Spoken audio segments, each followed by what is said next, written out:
Welcome to Cogito Design, the video series where we take a deep dive into the world of tabletop game creation.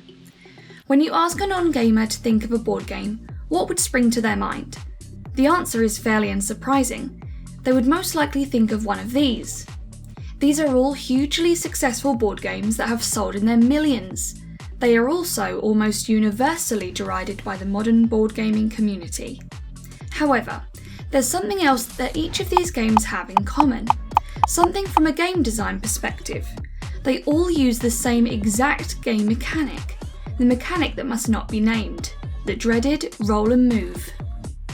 At the time of writing, there are 15,836 games in the Board Game Geek library that bravely claim roll and move as a mechanic. Of these games, none are in the current top 100, and a mere 17 have even made it into the top 1,000. The rest are sentenced to game design oblivion, as many may secretly hope the whole mechanic will one day be. The reasoning behind this ostracism from the hobby game community is twofold. Firstly, they say it is a boring mechanic, entirely luck-based, and so gives players zero opportunity for interesting decisions. And secondly, perhaps even more damningly, its tyrannical hold on nearly every major board game for the last few thousand years has perhaps put millions of potential players and enthusiasts off the hobby entirely. In the 39th episode of the excellent podcast Ludology, Ryan Sturm and Jeff Engelstein discussed this mechanic in detail, and towards the end of this discussion, they hit upon an interesting point of disagreement. Partially, it's because it's not a very good mechanic. Well, I disagree. I mean, I think it's. I mean, I treat mechanics as neutral. I think that it all depends in the application and what you're trying to get. I think it can be good and it can be bad. So, it's roll and move doesn't kill games. Designers kill games. Is this mechanic inherently bad and overdue to be resigned to the dust heap of game design history? Or is it just another mechanic, neutral and simply as good or bad as the game design it is a part of? In this video essay, I'll be taking a deep dive into this fascinating mechanic, looking back 5,000 years into its incredible history and trying to adjudicate this question. Is roll and move simply a bad mechanic, or is it just misunderstood?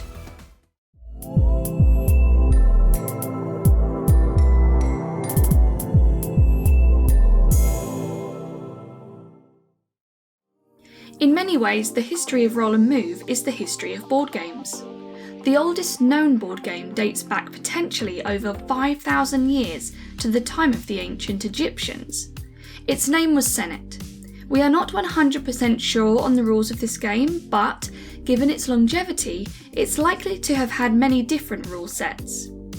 What seems to have definitely been the case is that the game consisted of a board of 30 squares set out in 3 lines of 10. And there would be several tokens that players would use as avatars to move around this grid. Finally, the movement would be dictated by a series of sticks, most likely 4 that had a curved side and a flat side. These were thrown in the air, and the number of flat sides facing up dictated the number of squares a player could move their token. Sound familiar? Whilst the object of the game is disputed, there are very few who doubt that this was a core mechanic.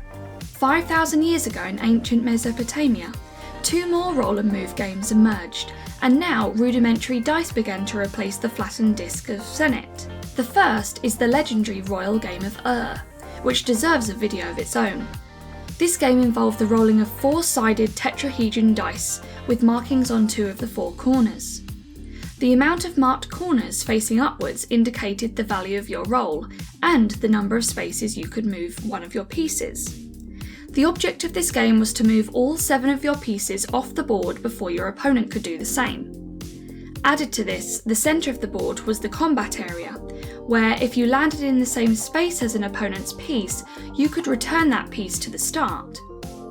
With this mechanic and the rule that only one piece can occur any one space at the same time, this game had an element of strategy to combine with the luck of the roll. The second 5,000-year-old Mesopotamian roll and move game survives and indeed thrives to this very day. The game of backgammon, which is similar in many ways to the Royal Game of Ur, and again allows for elements of strategy to mix in with the random luck of the dice roll. Another ancient roll and move game which has survived in the modern era began its life in India, around 200 years before the Common Era. I'm talking of course of the game Moksha Patam, which you will no doubt have played many times in your childhood, although you may have known it by a different name, Chutes and Ladders, or Snakes and Ladders if you are similarly afflicted with a British nationality. The purpose of this game was initially as a metaphor for Hindu morality.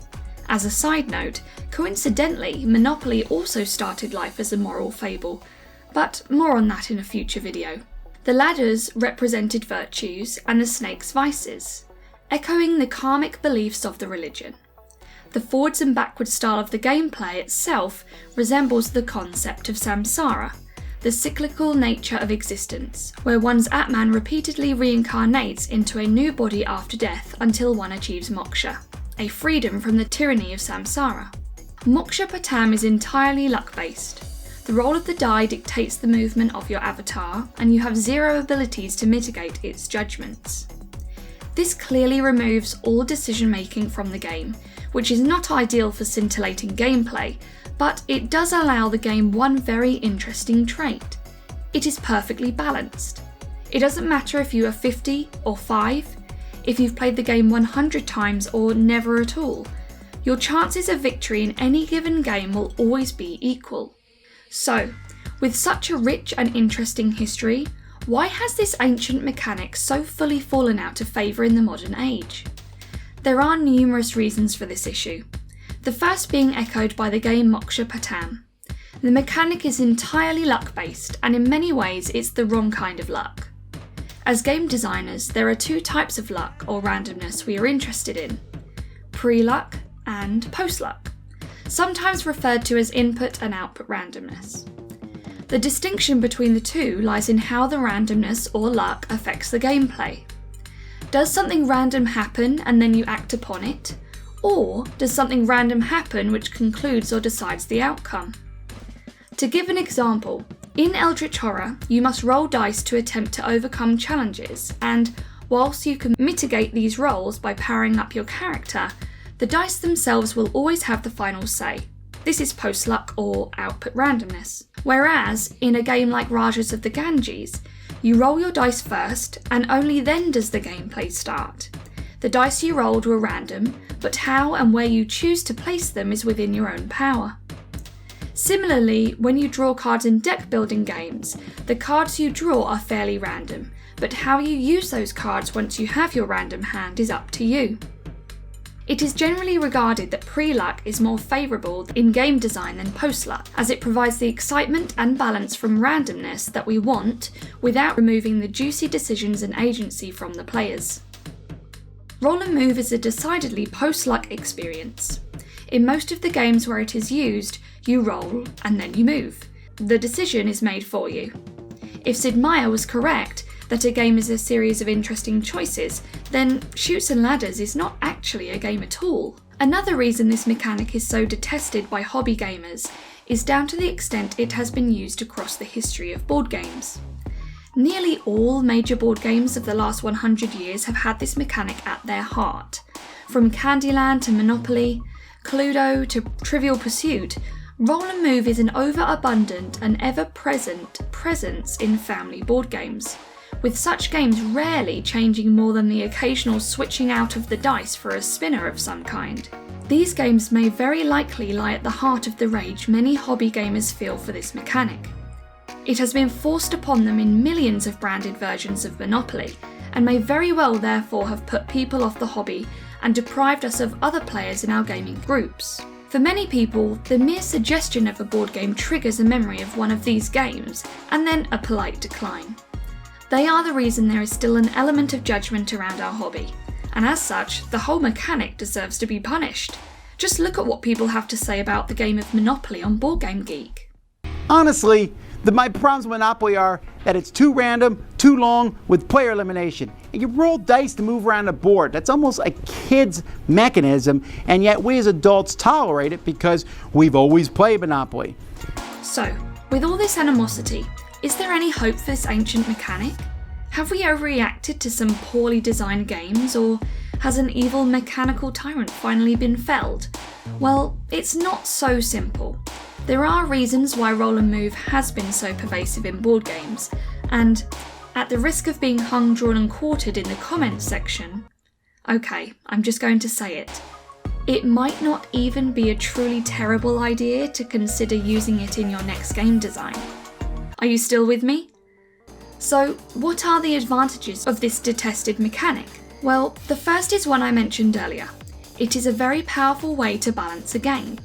This can be hugely beneficial to young players. When playing a game like Snakes and Ladders, a 4-year-old really does have as much of a chance at victory as a 40-year-old. This is a fantastic boon to games aimed at families with young children. Along the same lines, the fact that it has been so overused in games also presents us with an unexpected benefit. People already know how this mechanic works, and as such, there is little need to teach it. It can almost be included in a game without adding any extra complexity, as gamers and non-gamers alike have already learnt it. This again is a great benefit to games aimed at the family market. Another benefit of this mechanic lies in it being based on post-luck. While post-luck does remove decision making, the uncertainty it generates can also be tremendously exciting. Post-luck is the heart of push-your-luck games like Quacks of Quedlingberg, where you think, maybe, just maybe, I can draw another ingredient without blowing up my bubbling broth. Casino games have long used this post-luck excitement to power their games. Just look at roulette or craps. If you only need to roll a 6 to win the game, and then you do, that tension and payoff feels fantastic. But none of these benefits fully outweigh the downsides that this mechanic presents. Maybe therefore the answer is not to discard roll and move entirely, but to change and adapt it, to update it for the modern, more discerning audience. This might mean we can keep the balance, simplicity and excitement it gives us, but lose the frustrating lack of choice and player agency. If we can inject a little pre-luck into roll and move games, we might just be able to resuscitate this ailing mechanic. The first possible method to improve this mechanic is the ancient one taken by backgammon and the royal game of These games add choice into the game by having players roll, but then giving them numerous possible pieces to choose to move. This, in addition to the mechanic where you can capture your opponent's pieces and hinder their progress, allows for players to consider their moves carefully. This concept is fully fleshed out by game designer and blogger Daniel Solis. Solis was inspired by the same Ludology podcast episode that we started this video with. He gives us a spiced up roll and move mechanic. Solis's idea is relatively simple. Instead of rolling your own dice, you should instead roll numerous dice into a pool. Players can then choose dice from this pool. As he points out though, this must be done carefully. Mechanics such as being able to capture an opponent's pieces in backgammon can again help with this. A second method is add choice into how you use the dice themselves. In the game Rajas of the Ganges, you have a pool of multiple coloured dice. These can be used in many ways during the game, one of which is to move a token along the river track. It is essentially a roll and move mechanic, but because there are so many other ways you can use your dice, the player agency and choice still remain. Although I do notice that Rajas of the Ganges has conveniently left out their use of this particular mechanic from their Board Game Geek page. Another method is that taken by the game Merlin. In this game you roll for several moves in advance and then you get to choose the order with which you use these dice. Magical Athlete is a Japanese game which gives players special abilities to mitigate their dice rolls. You choose a team of runners and their combined special abilities can be used to add strategy to the roll and move race. This is a great example because being a race game, roll and move is a thematic choice of mechanic, but the clever special abilities allow choice back into the game while simultaneously keeping the post-luck excitement of the die rolls intact. In fact, there have been several race games that have used roll and move well, Winner's Circle and Camel Up being other examples. Another Japanese game that does roll and move extremely well is the Deep Sea Adventure by Oink Games. This push your luck game uses the tension created by the post-luck rolling and moving. but gives players a choice by asking them to decide when to stop rolling and turn back from the murky depths. This is similar to deciding when to stop drawing ingredients in Quacks of Quedlinburg. Colosseum uses roll and move in conjunction with other more socially acceptable mechanics, such as set collection and auctions. These mitigate the issues that the roll and move aspects of the game present, but still allows its inclusion. An interesting aspect of Colosseum is that the pieces that can be moved are communal, and do not belong to any one specific player. Finally, Formula D is very close to the classic roll and move games of the past, but by allowing players to choose their dice based upon the gear they are currently driving in, it creates a new, hugely thematic aspect to the game, and another way to add in player agency. So, is roll and move the greatest mechanic of all time? No, it certainly isn't, and there are plenty of flaws and simply bad games it has to answer for. But does it deserve to be relegated to the dust heap of game design history? I don't think so. It may be responsible for some of the worst games in the hobby, but it is also possibly the most ancient and enduring mechanic we have, and for that we owe it a small amount of gratitude. It is quick to learn, easy to use, and with a little thought and care, some of the rougher edges can be rounded off. Choices can be included, and this mechanic can maybe, just maybe, be allowed to return back into decent board gaming society. Thanks so much for taking the time to watch this video. If you're interested in learning more, we've copied some useful links to resources in the description below. If you found the video useful, please like and/or subscribe, it'd be very much appreciated. Finally, creating these videos takes up a vast amount of time, so if you feel you got some value out of it, please consider donating to our Patreon account to help us make more. Thanks so much!